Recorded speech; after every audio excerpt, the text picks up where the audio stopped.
दोस्तों, कबीर साहिब के नाम पर कई सारे पंथ और संस्थाएं चल रही है। उन्हीं संस्थाओं में से एक है पारख सिद्धांत, जिसमें अभिलाष साहिब नाम के एक संत हुए हैं। उन्हीं के शिष्य संत यतीन्द्र साहिब नाम से एक महाशय हैं। उन्होंने संत रामपाल जी महाराज को चैलेंज किया है, और वो चैलेंज क्या है तो सुनिए जरा।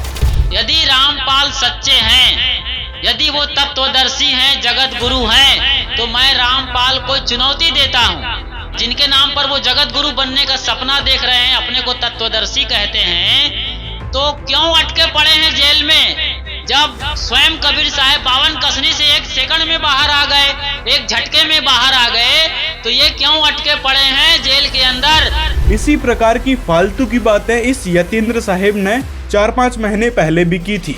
यदि सचमुच में रामपाल जी महाराज मुझे सुन रहे हैं, उनके अनुयायी सुन रहे हैं, तो मेरी एक छोटी सी विनती है उन लोगों से, सचमुच में वो एक झटके में जगत गुरु बन सकते हैं जैसा कि उनका सपना है। बस जिन सलाखों के पीछे वो बैठे हुए हैं, उन सलाखों में से 2 सलाखों को सरका लेना है जिनसे वो निकल सके। बहुत छोटा सा काम है उनके लिए। लेकिन इस अनपढ़ व्यक्ति को चोर और महापुरुषों में शायद फर्क नजर नहीं आता। जेल तोड़कर आप जैसे चोर भागा करते हैं, संत महापुरुष नहीं। धर्मदास जी को परमात्मा कहा करते थे कि धर्मदास संत जो होते हैं वो चमत्कार नहीं दिखाते, और भाई वो संत भी नहीं जिससे कोई चमत्कार नहीं हुआ है। यानी संत नहीं है जो न्यू कह चल तेरा न्यू कर दूंगा, तेरा छोरे हो जाएंगे, तू सेठ बन जाएगा, ये इस तरह की बकवाद वो जंतर मंत्र करने की नहीं देता। और वो संत भी नहीं जिससे दुख दूर ना हो, जिससे चमत्कार ना हो, यानी ऐसे अचंभित करने वाले सुख प्राणी को ना हो, तो वो संत भी नहीं। जरा सा हटा लें, ये बच्चों का काम है जी, बच्चे भी हटा लेंगे। हाँ, यदि इस काम को बच्चे भी कर सकते हैं तो जरा आप करके दिखाओ। आप भी तो बड़े महापुरुष हो, अपने नाम के आगे संत यतीन्द्र साहिब लगाते हो, तो मतलब कोई ना कोई शक्ति तो आपके अंदर भी पाई जाएगी। तो क्यों ना आप कुछ चमत्कार करके दिखाएं। एक बार आप भी आओ अंदर, और ये जरा सा जो काम है ऐसे साइड करके और बाहर आने का, वो करके दिखा दो। या फिर आपके गुरु जो अभिलाष साहिब जी हैं, जो 2012 में जा चुके हैं, उनको ही प्रकट करके दिखा दो लाल किला पर या फिर इंडिया गेट में चलते हुए, और उनसे बुलवा दो कि हाँ, जो पारख सिद्धांत नाम की संस्था चल रही है वो ही असली कबीर पंथ है, कहलवा दो एक बार। लेकिन ये ऐसा करेंगे नहीं, और साथ में कई सारे बहाने दे देंगे। और रही बात संत रामपाल जी की, तो संत रामपाल जी महाराज जी ने कभी अपने आप को चमत्कारिक महापुरुष नहीं कहा। वो कहते हैं कि कुत्ता हूँ गुरुदेव का, रामपाल दास का नाम, गले प्रेम की जेवड़ी, तो इस प्रकार संत रामपाल जी कबीर साहब का अपने आप को दास बताते हैं। और संत रामपाल जी महाराज ने कभी अपने नाम के पीछे साहेब नहीं लगाया। वो कहते हैं कि साहेब केवल एक हैं, और वो है कबीर साहेब, न कि आम लोग कोई साहेब हो सकते हैं। और वहीं दूसरी तरफ आप लोग तो अपने आप में साहेब की उपाधि दिए फिरते हो। करमचंद, धनंजय, रामेश्वर साहब जैसे लोगों ने, और साथ में आपने या फिर आपके गुरुदेव अभिलाष साहिब ने कबीर साहिब के सच और सटीक वचनों को लोगों के समक्ष रखने का साहस दिखाया होता, तो आज आप लोग भी जेल में होते। कबीर साहिब ने हमेशा से ही पाखंडवाद का विरोध किया है अपनी वाणियों के जरिए, और आप लोग तो पाखंडवाद को बढ़ावा देते हैं। उसको खत्म करने की जगह बोलते हैं कि भाई आप जो करते हो करते रहो। कि जैसे आप कोई देवी देवताओं की भक्ति करते हैं, श्राद्ध करते हैं, तर्पण करते हैं, या फिर पिंडदान करते हैं, और जो भी कर्मकांड होते हैं वो करते हैं, तो आप करते ही रहो। इस पर कबीर साहब कहते हैं कि जेता मीठा बोलवा तेता संत न होए, खरी खरी जो कहता है संत कहावे सोए। तो आप और आपके गुरुदेव अभिलाष साहब तो संत की कैटेगरी में तक नहीं आते, क्योंकि मीठी मीठी चिकनी चुपड़ी बातें करके लोगों को सिर्फ बेवकूफ बनाना जानते हैं। सत्य और सटीक बातें बोलना नहीं, जो कबीर साहब बोला करते थे। मतलब ये लोग इतने दोगले टाइप के इंसान हैं कि एक तरफ कबीर साहब का नाम तो लेंगे, उनकी वाणियां सुनाएंगे, लेकिन जब अनुसरण करने की बात आएगी तो पीछे हट जाएंगे, और फिर नास्तिकों वाली बातें बोलने लगेंगे कि ये वाणी तो कबीर साहब की है ही नहीं, ये तो सब मिलावटी बातें हैं। साथ में जो वाणियां आप लोगों ने पढ़ रखी है, सुन रखी है अपने गुरुओं से, और उसके अर्थ विशेषकर जो सुन रखे हैं, वो सारे के सारे मन गढ़ंत और खोखले हैं। क्योंकि जो अर्थ आप लोगों ने लगा रखे हैं वो उन वाणियों का अर्थ बनता ही नहीं है। कबीर साहिब की असली पहचान खुद कबीर ही बता सकते हैं। तो इस समय कबीर जी के कृपा पात्र संत केवल और केवल संत रामपाल जी महाराज हैं, जिनका विवरण कबीर सागर में कबीर वाणियों के द्वारा स्पष्ट रूप से आता है। इसी प्रकार दोस्तों इस महाशय यतीन्द्र साहिब ने कुछ और अपनी भड़ास निकाली है और लोगों को झूठ बोल बोल कर कुछ झूठी बातें परोसी है। मैं रामपाल साहब की बात करता हूँ, सुनिएगा, बड़ी गजब की बात है। 52 कसनी में कभी नहीं फंसे कबीर साहब, और रामपाल ने किताब लिखवाया है ज्ञान गंगा, वो फ्री में बांटते हैं। सोचिएगा जरा, उसमें लिखवा रखा है कि वो 1952 के साल में कोई पैदा होगा, अमुक एरिया में, अमुक इस उम्र का होगा, और वही आगे चल करके 4 युगों में कबीर साहब के नाम से पैदा होगा। सतसुकृत, मुनींद्र, करुणामय और कबीर के नाम से। अब जरा ये बताओ कि संत रामपाल जी ने कब कह दिया और ज्ञान गंगा पुस्तक के कौन से पेज पे लिखा है कि रामपाल जी ही आगे चलकर कबीर साहब के नाम से पैदा होंगे, जो कि आगे चलकर 4 युगों में आएंगे। मतलब बेवकूफी का परिचय के मोहताज नहीं है ये महाशय यतीन्द्र जी, जिनको भले ही कोई जानकारी ना हो लेकिन झूठ इतनी बखूबी से बोलते हैं कि खुद झूठ ही शर्मा जाए। और साथ में जो 1952 का जिक्र किया है इस पुस्तक में, कहीं भी 1952 का कोई जिक्र नहीं है कि 1952 में कोई संत आएंगे या कोई संत पैदा होंगे। संत रामपाल जी का जन्म 1951 में हुआ है और इस बारे में जय गुरुदेव पंथ के संस्थापक तुलसी साहिब ने भी बताया है कि वह महापुरुष 8 सितंबर 1971 को 20 वर्ष का हो चुका है। मतलब 8 सितंबर 1951 को संत रामपाल जी का जन्म हुआ, 7 सितंबर 1971 को संत रामपाल जी पूरे 20 वर्ष के हो चुके थे। साथ में अन्य जो महापुरुषों की बात आपने की है, नास्ट्रेदामस, फ्लोरेंस और भी जो भविष्य वक्ता हैं, उन्होंने संत रामपाल जी महाराज की गतिविधि को देखकर इस समय का एज इट इज पहले ही बता दिया है। जैसे संत रामपाल जी जेल में हैं या फिर जो संघर्ष उन्होंने किया है और जो ज्ञान बताया करते हैं, वह ज्ञान के बारे में उन भविष्य वक्ताओं ने पहले ही बता दिया था। तो इन्होंने बता दिया, अच्छी बात है कि वो ऐसे ऐसे है ना। तो परमात्मा ने पहले कह रखा कि जब सन 1398 कबीर भगवान आए थे, 120 वर्ष रहे थे, 1518 में गए थे, उसी समय कह दिया था कि ऐसे ऐसे होगा। उसका वचन था जिसके वचन से सब ब्रह्मांड घूम रहे, उन्हीं के वचन से आज पूरे विश्व में ये शांति फैलेगी। सारा संसार भगवान कबीर जी की भक्ति करेगा, घर घर में शांति होगी और सबको इतने सुख होंगे आप सोच भी नहीं सकते। तो उस परमात्मा का विधान था, ये ना बताते तो भी यो जनता आना ही था। और दोस्तों साथ में संत रामपाल जी ने ये कभी नहीं कहा कि संत रामपाल जी ही आगे चलकर 4 युगों में आएंगे। ये सिर्फ इन महाशय की बेवकूफी है जो मंच में बैठकर जाहिर कर रहे हैं। इन्होंने शायद संत रामपाल जी महाराज द्वारा लिखित उस ज्ञान गंगा पुस्तक को ढंग से नहीं पढ़ा और ना ही कबीर जी के बारे में इनको कोई ज्ञान है। भले ये ढेरों वीडियोस बनाते फिरते हों कबीर जी के नाम पर व्यूज बटोरने के लिए, पॉपुलैरिटी हासिल करने के लिए, लेकिन इनको कबीर साहब के बारे में ABCD का ज्ञान नहीं है। फालतू की बातें तो कितनी ही करवा लो इनसे। यदि इनको कबीर साहब के बारे में ज्ञान होता तो कबीर साहब ने खुद ही अपनी वाणी में कहा है, सतयुग में सत सुकृत कह टेरा, त्रेता नाम मुनींद्र मेरा, द्वापर में करुणामय कहाया, कल युग नाम कबीर धराया। कबीर परमात्मा सतयुग में सत सुकृत नाम से आए, त्रेता युग में मुनींद्र ऋषि रूप में आए, द्वापर युग में करुणामय नाम में आए तथा कलयुग के 49,106 वर्ष बीत जाने के बाद सन 1398 में कबीर परमात्मा आध्यात्मिक शिक्षा का केंद्र माने जाने वाली प्रसिद्ध काशी नगरी में अपने वास्तविक कबीर नाम से प्रकट हुए तथा वेदों में वर्णित परमात्मा की लीला के अनुसार कवियों की तरह आचरण करते हुए अपने तत्व ज्ञान का प्रचार दोहों कविताओं के माध्यम से करना प्रारंभ किया।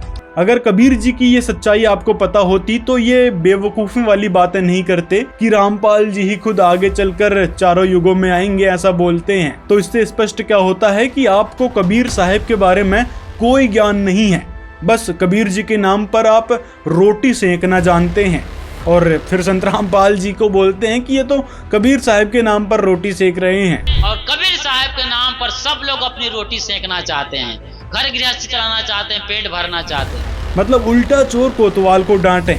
एक तरफ तो ये काल के जो 12 पंथ है जो कबीर साहब के नाम पर चल रहे हैं, वो कबीर साहब के नाम पर लोगों को ठग रहे हैं, और दूसरी तरफ जो यथार्थ कबीर पंथ है जिसके बारे में कबीर सागर में बताया गया है। कबीर सागर संपूर्ण 11 भाग खेमराज श्री कृष्णदास प्रकाशन मुंबई के द्वारा प्रकाशित है। कबीर साहब ने कहा कि 12वें पंथ प्रगट हव वाणी और शब्द हमारे का निर्णय ठाणी। ये 12 अस्थिर घर का मरम ना पावे, ये 12 पंथ हम ही को जावे।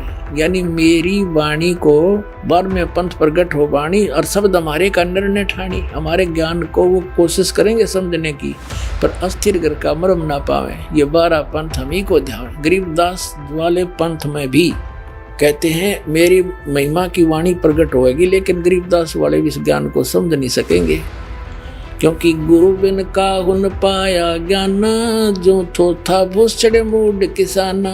गुरु बिन वेद पढ़े जो प्राणी, समझे न सार रहे अज्ञानी। तो सतगुरु आवे दया करी, तो दया करी परमात्मा ने। फिर इस दास को देखियो, आगे देखो इसका निचोड़ कहाँ होता है। कहते बार में पंथ प्रगट हो वाणी, शब्द हमारे का निर्णय ठानी। पुण्य वाणी प्रगट होगी मेरी गरीबदास द्वारा, और अस्थिर घर का मरम नहीं पावे। सथाई लोग सतलोक नहीं जा सकते। ये 12 पंथ कबीर कबीर करेंगे, और मेरी महिमा मेरे ज्ञान को मेरी वाणी को पढ़ पढ़ कर पंथ चलावेंगे, लेकिन अस्थिर घर सतलोक नहीं जा सकते। बर में पंथ फिर हम ही चल आवे। गरीबदास वाले पंथ में हम आगे चल कर आवेंगे, और सब पंथ मिटा के एक ही पंथ चलावें। पुणात्माओं, परमात्मा ने दास भेज दिया, सारा वो जो का तू दे का सामान।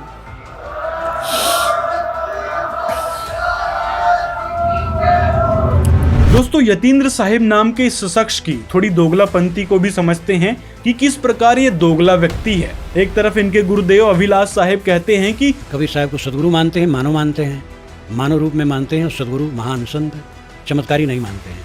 चमत्कार पारक सिद्धांत में कहीं नहीं माना जाता है। सब मनुष्य हैं। दुनिया के बड़े बड़े पुरुष जिनको लोग अवतार बना डाले और दूत बना डाले ईश्वर का, और कुछ सब मनुष्य हैं केवल। लेकिन फिर ये महाशय यतीन्द्र जी कह रहे हैं कि 52 कसनी में कभी नहीं फंसे कबीर जी। मतलब ये कबीर साहिब जी द्वारा जो 52 प्रकार की लीलाएं करी गई थी, 52 चमत्कार किए गए थे, उनको तो ये मानते हैं। 52 कसनी में कभी नहीं फंसे कबीर साहब। दिल्ली की तख्त पर, और उनके गुरु रहे हैं शेख तकी, जो लगातार षड्यंत्र करते रहे कि इस कबीर को किसी तरीके से गिरफ्तार किया जाए और इनको मुसलमान बना लिया जाए। लगातार षड्यंत्र करते रहे। 52 कसनी उनको दी गई, लेकिन कोई पार नहीं पाया गया। 52 कसनियां, समझ रहे हैं आप। कहते हैं कभी उन्हें मदमस्ता हाथी के सामने लाकर खड़ा कर दिया, कभी जंजीरों में बांधकर गंगा में फेंकवा दिया गया, कभी और कई तरीके से उनको यातनाएं दी जा रही थी, लेकिन वो हर बार बड़े आराम से निकल के बाहर आ जाते थे। मतलब उन 52 प्रकार की लीलाओं को तो ये मानते हैं, और फिर कह देते हैं कि कबीर जी तो एक आम इंसान थे, आम मनुष्य के रूप में हम उनको मानते हैं, लेकिन फिर भी वो हमारे इष्ट हैं। स्वामी जी कि आप जी का या आपके पंथ का, पारक पंथ का इष्ट देव कौन? कबीर साहब हैं। कबीर साहब ही हमारे इष्ट हैं। साहब को तो आप मनुष्य रूप में तो मनुष्य तो हमारे इष्ट हैं।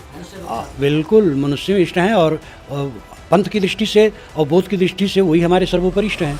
मतलब यहाँ से आप इनके दोगलेपन को समझ सकते हैं कि एक तरफ तो ये कह देते हैं कि कबीर साहिब एक आम इंसान है, और फिर अपने प्रवचनों में यानी लोगों को बेवकूफ़ बनाने के लिए कहने लगते हैं कि कबीर साहिब ने 52 प्रकार की कसनी करी है, 52 प्रकार के चमत्कार या फिर लीलाएं करी हैं। तो दोस्तों, इस प्रकार ये पारक सिद्धांत वाले अपना उल्लू सीधा करना जानते हैं इस प्रकार की फालतू की बातें करके। और अगर इनके हिसाब से देखा जाए कि कबीर जी मानव थे और उन्होंने 52 प्रकार के चमत्कार करके दिखा दिए, तो फिर अभिलाष साहिब भी मानव थे, उन्होंने क्यों नहीं करके दिखाए कोई चमत्कार? मतलब उनको भी 52 प्रकार की कसनी करनी थी। आज के समय में संत रामपाल जी महाराज वो काम कर रहे हैं जो कबीर साहिब जी 600 वर्ष पहले किया करते थे। पाखंडवाद का पुरजोर तरीके से विरोध और गलत ज्ञान जो लोगों के बीच इन गुरुओं ने फैला रखा था, उसका खंडन किया करते थे। और वही काम आज संत रामपाल जी महाराज कर रहे हैं। सभी गुरुओं को चैलेंज करके उनके ज्ञान से उनको निरुत्तर कर रहे हैं कि आपके पास कोई ज्ञान नहीं है, ना ही आपको शास्त्रों की समझ है। आप लोग केवल और केवल मन घड़ंत और मनमानी भक्ति लोगों पर थोप रहे हैं। ऐसी बातें संत रामपाल जी अपने प्रवचनों में कहा करते थे, जिसके कारण आप जैसे नकली गुरु बौखला उठे हैं और फालतू की बातें करके संत रामपाल जी को बदनाम करने की कोशिश में लगे हैं। कबीर जी उस दिन भी भगवान थे, आज भी भगवान हैं, आगे भी भगवान रहेंगे। उस समय कबीर परमात्मा के बारे में लोग कहा करते थे कि कबीर साहब तो अनपढ़ थे, शूद्र थे, न वेद शास्त्रों का ज्ञान है और जुलाहा है। नीच जाति का है। अगर ये इतना ही भगवान है तो इतनी निर्धनता में क्यों समय व्यतीत कर रहा है? क्यों झोपड़ी में रहता है? अपना महल क्यों नहीं बनवा लेता? अब समाज को तो यही बोलना था, लेकिन कबीर परमात्मा ने समाज को नहीं देखा। कबीर साहिब जी के सहशरीर सतलोक जाने के बाद हिंदू मुसलमान आपस में फुट फुट कर गले लगकर रोए, लेकिन तब तक बहुत देर हो चुकी थी। ठीक इसी प्रकार आज संत रामपाल जी महाराज के शिष्यों को लोग कहते हैं कि तुम्हारे गुरुजी संत रामपाल अगर भगवान है तो जेल में क्यों पड़े हैं? जेल से बाहर क्यों नहीं आ जाते? आपकी जानकारी के लिए बता दें कि संत रामपाल जी महाराज पहले 21 महीने जेल में रहे, अब उनको हिसार जेल में 9 साल हो गए। फिर भी संत जी के जीवन में इन सब बातों से कोई फर्क नहीं पड़ा। उन्होंने इतना समय जेल में बिताने के बाद भी बाहर लोगों को अद्वितीय लाभ दिए हैं, लोगों के लाइलाज रोग जड़ से खत्म किए हैं। जैसा कि आपने उनके भक्तों के अनुभव सुने, संत रामपाल जी महाराज ने अपने अद्भुत ज्ञान के जरिए बाहर यानी बड़ी जेल में तहलका मचा दिया है। संत रामपाल जी महाराज जेल में कुछ लीला करने गए हैं जो आम जीव की समझ के बाहर है। संत समाज को देखकर अपने उद्देश्य को नहीं बदलते, वो अपनी लीला को निरंतर करते हुए जीव कल्याण में लगे रहते हैं। जिस प्रकार कबीर परमेश्वर झोपड़ी में रहे और लाखों लोगों के कष्ट दूर किए, ठीक इसी प्रकार संत रामपाल जी छोटी जेल में लीला करते हुए बड़ी जेल में रह रहे लोगों को अद्भुत लाभ दे रहे हैं। वैसे भी अभी तो खेल जारी है, हार जीत का निर्णय होना अभी बाकी है। फिर ये स्वयंभू संत बन बैठे महाशय कहते हैं कि आखिरी दिन तक माँ बाप के पैर छूते रहे। शायद उसी का परिणाम है कि आप में से कितने लोग जब हम चलते हैं गांव में गलियों में तो पैर छूते हैं। वो उन्हीं का पुण्य प्रताप है, हमारा कुछ नहीं है। मतलब उनके दिए आशीर्वाद और पुण्य प्रताप से ही आप आज ये प्रवचन कर रहे हैं या फिर संत पदवी में बैठे हैं। मतलब फिर आप एक तरफ तो अपने प्रवचनों में कह रहे थे भाई आप पुण्य पाप को मानते ही नहीं है, पुण्य पाप नाम की कोई चीज होती नहीं है, जो करते हैं वो आपको मिल जाता है। फिर ये पुण्य पाप और ये तेज प्रताप वाली बात कहाँ से आ गई? और दूसरी बात, यदि जीव ही ब्रह्म है, जैसे कि आपके अभिलाष साहिब कहा करते थे। स्वामी जी, क्या जीव ही ब्रह्म है? बिल्कुल, जीव ब्रह्म ही बना पड़ा है। वेदांत भी कहता है जीव ब्रह्म ही है। और कहने वाला जो समझने वाला, जहाँ जाओ जीव स्कूल में मिलता है, कॉलेज में मिलता है, कारखाने में मिलता है, खेत में मिलता है, दफ्तर में मिलता है, मंदिर मस्जिद में मिलता है, हर जगह जीव ही तो मिलते हैं। जीव ही ब्रह्म है, इसमें कोई संदेह की जरूरत नहीं। तो तेरा आत्म ज्ञान खाक है। जब जीव ही भगवान है तो गधा भी भगवान, कुत्ता भी भगवान, फिर क्यों दुनिया को मूर्ख बनाए बैठा है? कबीर साहिब को तो इस से नाश करना चाहते हैं काल के दूत। और ये दीमक है इस परमात्मा कबीर जी के कबीर पंथ में, इसका नाश करने के लिए इसका जन्म हुआ। ये स्पष्ट किया गीता जी में, कैसे व्यक्ति संसार का नाश करने के लिए ही उत्पन्न होते हैं। और कबीर साहिब के उस बीजक ज्ञान को ये क्या समझेगा जब इसने ये फाइनल कर दिया भगवान नहीं, तो उसके विषय में सूक्ष्म वेद में कहा कि बीजक की बात कहेंगे बीजक ना ही आथ, ये पृथ्वी डोबन उतर रेखा कमीठी बात। पुण्यात्माओं, यदि कबीर साहिब भी जीव और जीव ही परमात्मा, अभिलाष दास भी जीव और ये भी परमात्मा, जीव ही भगवान, तो कबीर साहिब भी भगवान, अभिलाष दास भी भगवान। फिर एक भगवान ने दूसरे भगवान को इष्ट मानने की क्या आवश्यकता पड़ेगी?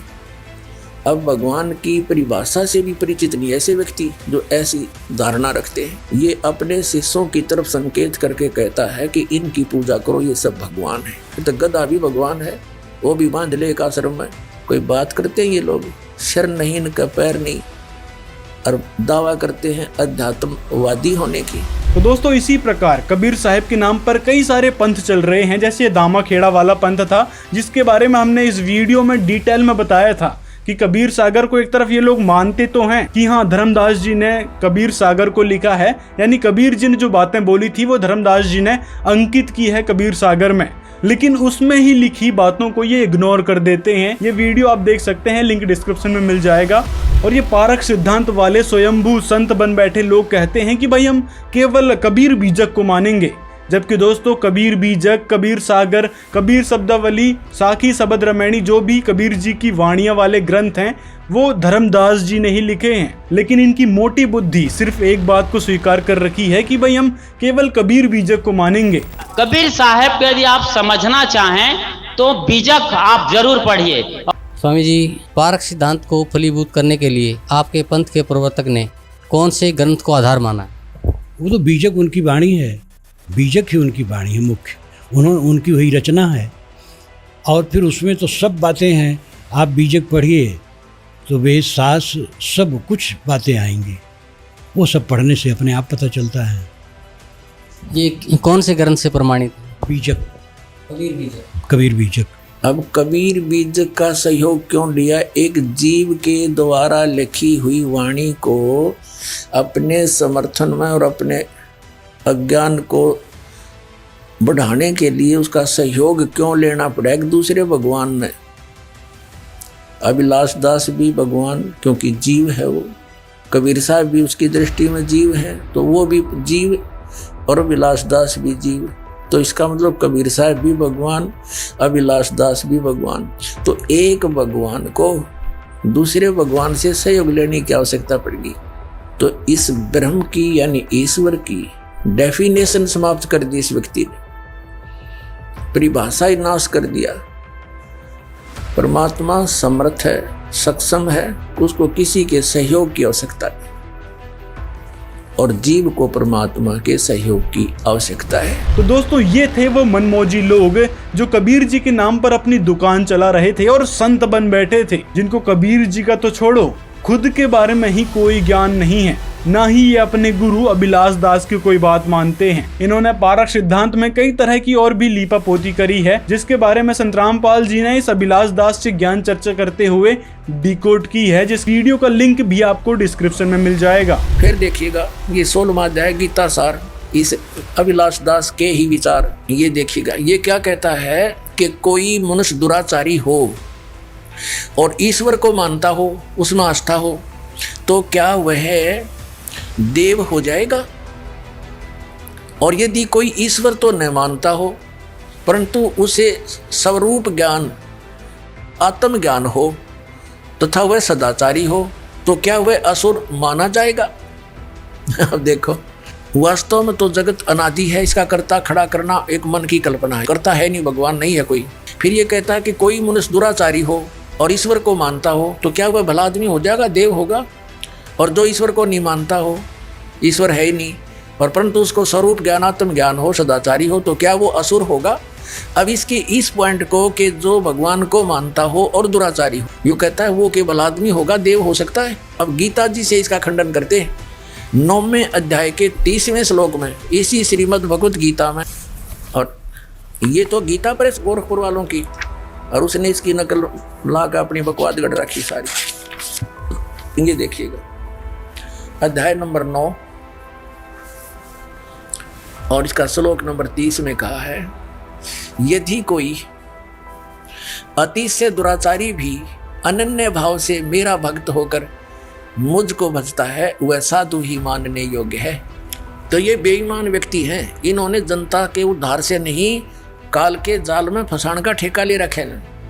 अब सूक्ष्म वेद में कहा है कि कुष्टि हो वह संत बंदगी कीजियो, हो वैसा के विश्वास चरण चित दीजियो। परमात्मा ने कहा है यदि किसी भक्त का कोड भी लाग रहा हो, कितना ही उसको दुख हो कर्म का, और वो भक्ति पर लग गया है, तो उससे हेट ना करना, उससे नफरत ना करना, उसको भी प्यार देना। वो भक्ति कर रहा है, वो भक्त हो गया, और वैसा का विश्वास, भगवान की श्रद्धा हो, भगवान को मानती है, वैसा कहते हैं चरण चित दीजिए। उसकी किस्मत सराइए उस बेटी की, ठीक है, कर्म के आधार से कोई कसाई बना हुआ है, कोई डाकू बन गया, कोई शराबी, कोई कुछ, तो जब इस मार्ग पर लग गई है विश्वास से, तो बुराई भी छूटेंगी। और ये क्या कह रहा है कि कोई अति से दुराचारी व्यक्ति हो, वो क्या देव हो सकता है?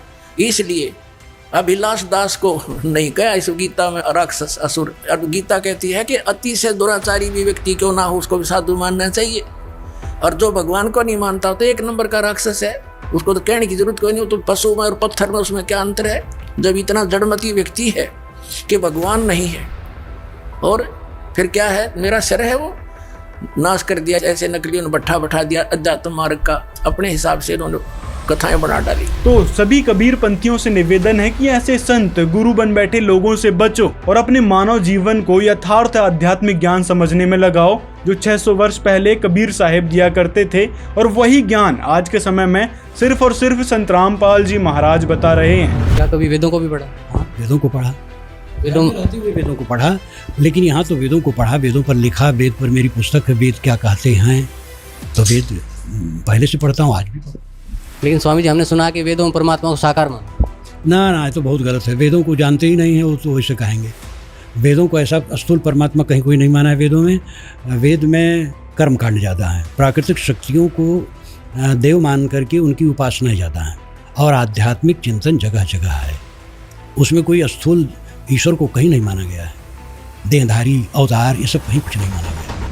जो व्यक्ति ये कहता है कि वेदों में कोई ऊपर स्थान नहीं है जहाँ भगवान रहता है, और जो ये कहता है कि भगवान है ही नहीं और साकार निराकार का तो मतलब ही नहीं, वेदों में ऐसा कुछ नहीं लिखा है, तो उसने खाक पढ़ा वेदों को।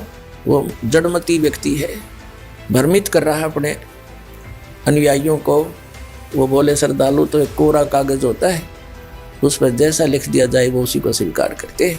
अब ये दास एक ऐसी मुहिम छेड़ रहा है कि जन साधारण को ये यथार्थ ज्ञान सदग्रंथों का रूबरू करा है। फिर ओरिजिनल और डुप्लीकेट नोट की पहचान होगी, दोनों साथ होंगे।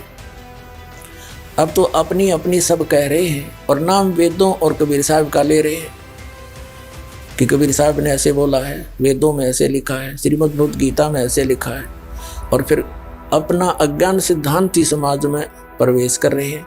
अब हम अपने सदग्रंथों को आंखों देखकर इन नकलियों से बच जाएंगे। दर्शकों, अब देखिए कबीर परमात्मा के ढेरों प्रमाण ऋग्वेद से। ऋग्वेद मंडल 9 सूक्त 31 मंत्र 2, ऋग्वेद मंडल 9 सूक्त 20 मंत्र 1, ऋग्वेद मंडल 9 सूक्त 96 मंत्र 17, ऋग्वेद मंडल 9 सूक्त 86 मंत्र 26, ऋग्वेद मंडल 9 सूक्त 82 मंत्र 2, ऋग्वेद मंडल 1 सूक्त 1 मंत्र 5, ऋग्वेद मंडल 1 सूक्त 11 मंत्र 4, ऋग्वेद मंडल 1 सूक्त 188 मंत्र 1। दर्शकों, यहाँ आपको स्पष्ट कर दें कि जिस तरह तुलसीदास जी ने रामचरितमानस के बालकांड दोहा 143 की चौपाई 3 में वेद को वेद लिखा है, ठीक इसी प्रकार वेदों में परमात्मा का नाम कबीरदेव है, जिन्हें स्थानीय भाषा में संतों ने कबीर साहिब कहा है, तथा संस्कृत में कबीर को कबीर ही लिखा जाता है। यह संस्कृत के इन विद्वानों द्वारा ही लिखा गया है। दर्शकों, अब देखिए कबीर परमात्मा के ढेरों प्रमाण यजुर्वेद से। यजुर्वेद अध्याय 40 मंत्र 8, यजुर्वेद अध्याय 5 मंत्र 32, यजुर्वेद अध्याय 29 मंत्र 25, यजुर्वेद अध्याय 28 मंत्र 34। दर्शकों, अब देखिए कबीर परमात्मा के ढेरों प्रमाण सामवेद से। सामवेद मंत्र संख्या 30, सामवेद मंत्र संख्या 359, सामवेद मंत्र संख्या 822, सामवेद मंत्र संख्या 920, सामवेद मंत्र संख्या 935, सामवेद मंत्र संख्या 968, सामवेद मंत्र संख्या 1094, सामवेद मंत्र संख्या 1131, सामवेद मंत्र संख्या 1175, सामवेद मंत्र संख्या 1204, सामवेद मंत्र संख्या 1250, सामवेद मंत्र संख्या 1286, सामवेद मंत्र संख्या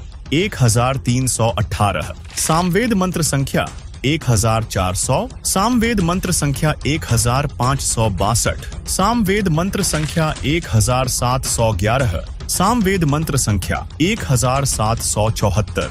दर्शकों, अब देखिए कबीर परमात्मा के ढेरों प्रमाण अथर्व वेद से। अथर्व वेद कांड 4 अनुवाक 1 मंत्र 7, अथर्व वेद कांड 5 अनुवाक 1 मंत्र 5, अथर्व वेद कांड 5 अनुवाक 12 मंत्र 1, अथर्व वेद कांड 5 अनुवाक 13 मंत्र 1, अथर्व वेद कांड 7 अनुवाक 14 मंत्र 1, अथर्व वेद कांड 8 अनुवाक 3 मंत्र 20, अथर्व वेद कांड 9 अनुवाक 9 मंत्र 15, अथर्व वेद कांड 13 अनुवाक 1 मंत्र 11, अथर्व वेद कांड 18 अनुवाक 3 मंत्र 63, अथर्व वेद कांड 20 अनुवाक 77 मंत्र 3। दर्शकों, अभी आपने चारों वेदों से कबीर परमेश्वर जी का प्रमाण देखा, लेकिन कबीर साहिब के नाम पर दुकान चला रहे लोग इस बात को स्वीकार करने तक को राजी नहीं हैं, जबकि संत रामपाल जी खुद ही कबीर सागर, कबीर बीजक, कबीर शब्दावली से प्रमाण दिखा के बताते हैं कि कबीर जी ये बातें कहा करते थे और ये वाणी बोला करते थे जिसका वास्तविक सरलार्थ ये था। और वहीं दूसरी तरफ जो काल ने चला रखा है 12 पंथ कबीर जी के नाम पर, वो लोग उन वाणियों का गलत अर्थ निकालकर लोगों तक पहुंचाते हैं। लेकिन संत रामपाल जी यथार्थ अनुवाद करके बताते हैं कि वास्तव में इस वाणी का क्या अर्थ होना था। साथ में दोस्तों, इन 12 नकली कबीर पंथों के बारे में कबीर साहब ने धर्मदास जी को समझाते हुए कबीर सागर में पहले ही बता दिया था। अस्थिर घर का मरम ना पावे, ये 12 पंथ हम ही को जावे। यानी मेरी वाणी को 12वें पंथ प्रगट हो वाणी और शब्द हमारे का निर्णय ठानी। हमारे ज्ञान को वो कोशिश करेंगे समझने की, पर अस्थिर घर का मर्म ना पावे। ये 12 पंथ हम ही को ध्यान। गरीबदास वाले पंथ में भी कहते हैं मेरी महिमा की वाणी प्रकट होगी, लेकिन गरीबदास वाले भी इस ज्ञान को समझ नहीं सकेंगे। तो ये सच लिखा था कबीर सागर में इन 12 नकली कबीर पंथों के विषय में, जिनको ये कबीर पंथी मानने से ही इनकार कर देते थे कि ये तो मिलावटी बातें हैं। लेकिन कबीर जी ने जो ज्ञान यथार्थ रूप से दिया है वो कबीर सागर में अंकित है, जिसे सूक्ष्म वेद कहा जाता है, 5वां वेद कहा जाता है। तो दोस्तों, अगर ये वीडियो थोड़ा भी आपको इन्फॉर्मेटिव लगा हो तो इस वीडियो को लाइक जरूर करें और ज़्यादा से ज़्यादा अपने मित्रों तक शेयर भी कर दें। साथ में अपनी राय कमेंट में बताना ना भूलें। मिलते हैं अगले वीडियो में।